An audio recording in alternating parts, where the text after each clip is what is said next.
We all have those Pokemon that we wish had evolutions. Whether it's old Pokemon that have been completely forgotten, or newer ones that could be even better, there's no doubt plenty of Pokemon in the franchise are due for an upgrade. Good thing that's exactly what we're going to do today. I'm going to introduce a few new evolutions to older Pokemon, some in the generations 1 through 6 style of standard evolutions, and some in the newer style, where they're evolutions to regional forms. Either way, all of these designs are going to be inclusions for the Orova Pokedex, my fan-made Pokemon region based on the US state of California for my video series Pokémon Carbon and Silicon. If you haven't seen all the prior videos in that series, please make sure you go ahead and check it out, because there's a ton of fun discussion of Pokemon design philosophy through a collaborative creation of regional forms, starters, and Pokemon from all over the Pokedex. But without further ado, let's introduce some new evolutions. Let's start off with a Galarian style evolution, meaning a family that gets a regional form on the first stage or two, and then a brand new Pokemon for the final stage. We haven't done that one yet for Orova. So I've always wanted to make some alterations to the Sandile line. I think it has a lot of potential. Crocodiles are just cool like that. I like that they subvert the idea of a crocodile by being desert-based, but what if we made ones that were complete opposite of their original Univant forms? Basically switching its ground typing for a more fitting water one, and replacing its personality to be nicer, more playful. Of course, crocodiles don't live anywhere close to California, so that's a creative liberty that we're gonna have to take for the region. Instead, why don't we find a secondary concept to this type swap that'll tie it nicely to Orova? How about surfing? Surfing as a sport of course originated in Hawaii, but it was brought to the west coast of the United States and it quickly became synonymous with California cities like Huntington Beach and Santa Cruz. So when I was beginning to develop the batch of the Orova region's original Pokemon about a year ago, I knew I had to make a surfing Pokemon. Kind of like a lowland Raichu, but one that would slowly integrate surfing motifs more naturally into its body as the family progressed. So why don't we start off with the first stage? Introducing Orovian Sandile, the beach croc Pokemon. When introduced to the Orova region from faraway Alola and Unova, Sandile burrowed in sand dunes before discovering a love for the waves. These variants float lazily in the ocean, made buoyant by their air-sac-filled tails. Their bodies resist cold waters. I wanted to make the designs of these Pokemon be reminiscent of surfboards themselves, where their bodies look like modern boards with a unique blue and white pattern, which would act as flotation devices for these novice wave riders and would keep them afloat in rough waters. I also made their undersides black, to contrast the white, and also be reminiscent of wetsuits, a common item worn by modern surfers and a visual motif that'll continue as the line progresses. Oh yeah, and I also wanted to show off a different shape for its signature sunglasses, going for a more beachy vibe than the dark rounded shapes that its Univant counterpart sports. Next up, we've got to meet Orovian Sandile's first evolution.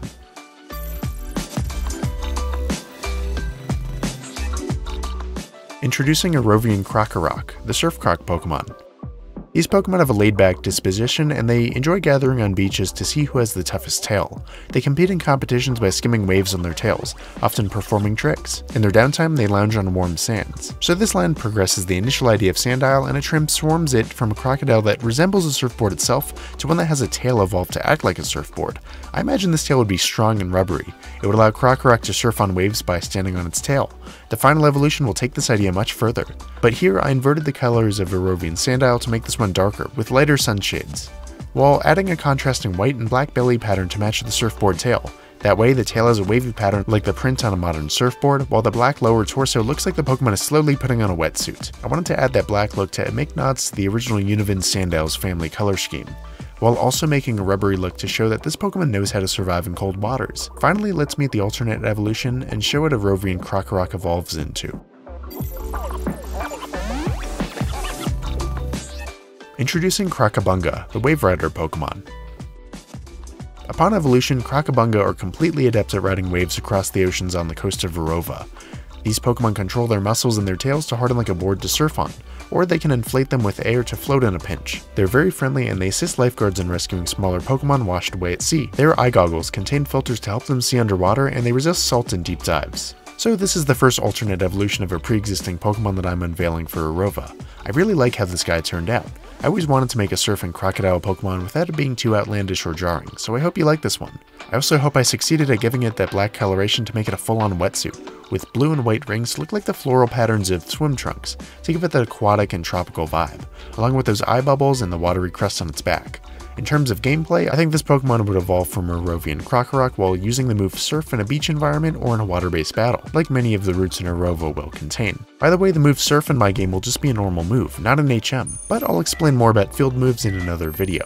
I'm also giving Crocabunga a signature ability, Hang 10, which would raise its evasion when it gets hit by a water type attack to show how strong waves don't bother this Pokemon. In terms of where you can find this Pokemon, it would be found on sandy beaches and in warmer waters all across the region. Overall, this was just a fun Pokemon evolution family to design, so let me know what you think. Next up, I want to design one more aquatic Pokemon today. I've always been a fan of the Chinchou line. I like Pokemon that are cute, but also so weird and mysterious looking. I mean, why do you think I made the Cactup line as one of the starter families for Orova? Overall, I think a Pokemon like Chinchou is a decent concept, but it needs to be a bit more fleshed out. Anglerfish are very creepy, and bioluminescence is a very cool natural ability. So why don't we just go further with those two concepts to create a deep sea counterpart to Lantern? One that could be an alternate evolution, and a true anglerfish Pokemon. One that lures prey with a strong light and can swallow them whole.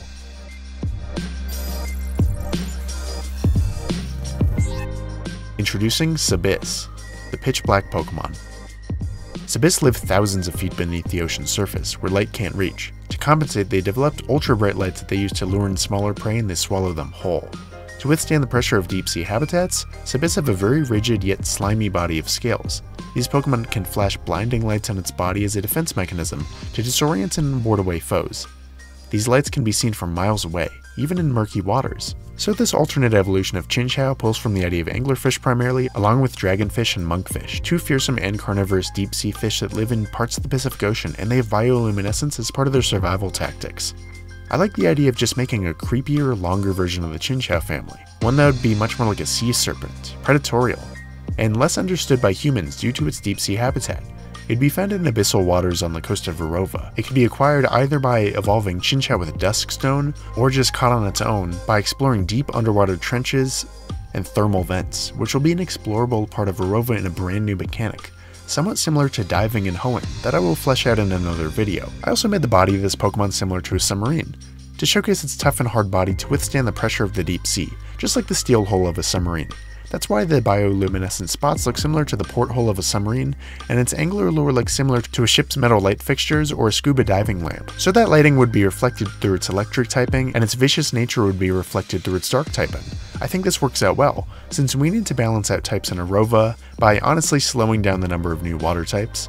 And I also just like aquatic Pokemon that don't have water as a typing, like Malamar or Graplocked. It's unexpected, and it gives more variation to encounters in big water routes. So let me know what you think.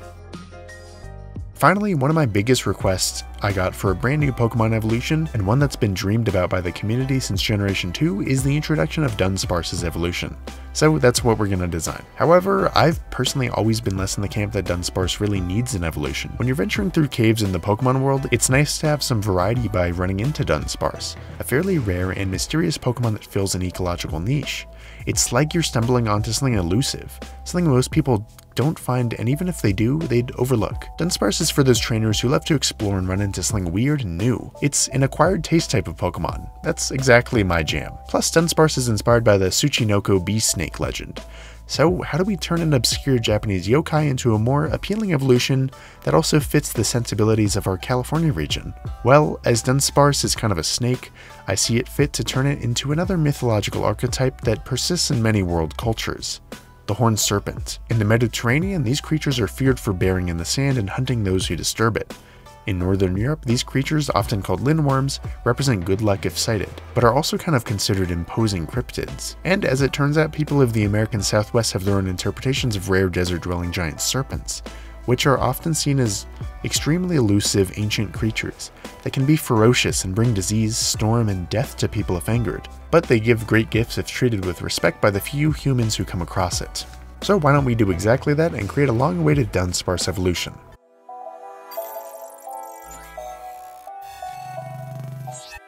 Introducing Dune Relic, the Dune Snake Pokemon.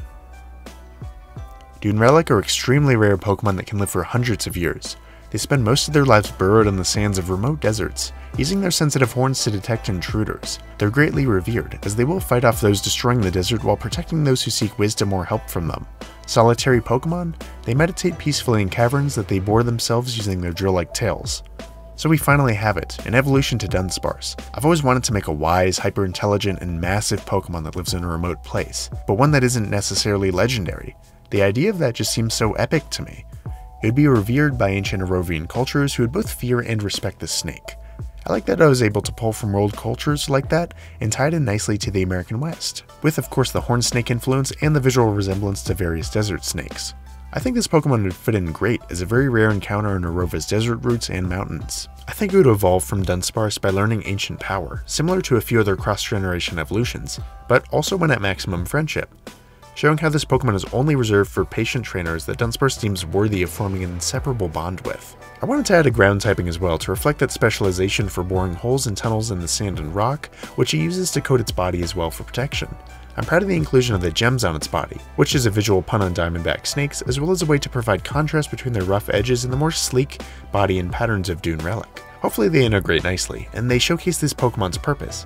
It's powerful and imposing, but not aggressive and fearsome. It has bright, inviting colors like its pre-evolution, but also more muted tones to show its age and wisdom. Overall, this feels like the most nuanced Pokemon design I've ever made, and I hope you enjoy it, and that it's satisfying as an evolution for Dunsparce and a worthy inclusion for growing Orovian Pokedex.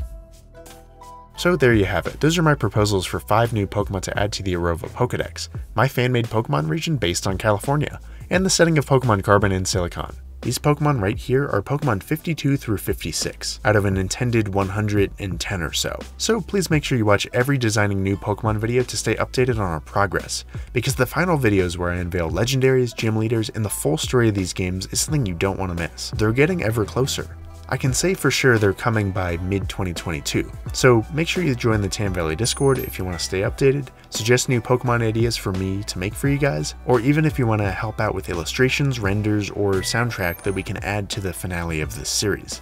I couldn't do it without all your help. Thanks for watching, and I'll see you next time for more content.